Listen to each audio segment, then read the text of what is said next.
దేనికి అంటే ఒక 10 ఐటమ్లు పెట్టారు, వీటికే వాడుకోవాలని. మరి ఇదేదో 50 రోజులకి వచ్చింది అదే చెప్తారు, అది కాదు.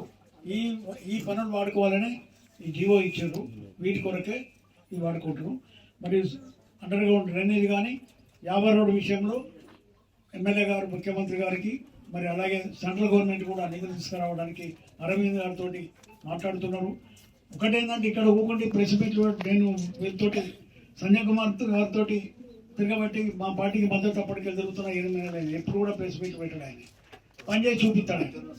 నిన్న కూడా వాళ్ళు క్లియరెన్స్ కావాలి ఫారెస్ట్ అంటే హైదరాబాద్ పోయి ఐఏఎస్ ఆఫీసర్ని కలిసి ఆ మేడం తీసుకొచ్చి నేను రోడ్ల వాళ్ళకి చూపించాను. ఇక్కడ మీటింగ్ ఎవరికి 6 కానీ 6 వరకు బీర్పూర్ పోయి ఆ రోడ్ల వల్ల చూపించి తీసుకొచ్చాడు. మళ్ళీ ఆమె చెప్పింది మళ్ళీ ఢిల్లీ ఇవ్వాలంటే మళ్ళీ ఢిల్లీ ఇవ్వడం సిద్ధం. ఏదైనా కార్యాలయం పడి ఉండి పనిచేస్తే తప్పితే ఇక్కడ ఉండి ప్రెస్ మీట్లు పెడితే కాదు. అందుకొరకే వారు ఒక పట్టుదలతో ఉన్నారు. వారు ఈ ప్రాంత జగిత్యాలను ఏది ఏమైనా ఈ టర్మ్ లోపల మర్చిపోకుండా చేయాలని. మరి గతంలో వారి తాత చొక్కారావు గారు అప్పుడు కూడా జగిత్యాల పట్టణంలో ఐడిఎస్ ఎంపీ నిధులు ఇవాళ మున్సిపల్ ఆఫీస్ కానీ టౌన్ హాల్ కానీ అంటే అప్పుడు పార్లమెంట్ సభ్యులు ఇచ్చిన సెంట్రల్ గవర్నమెంట్ ఫండ్స్ అని చెప్పగా తప్పదు.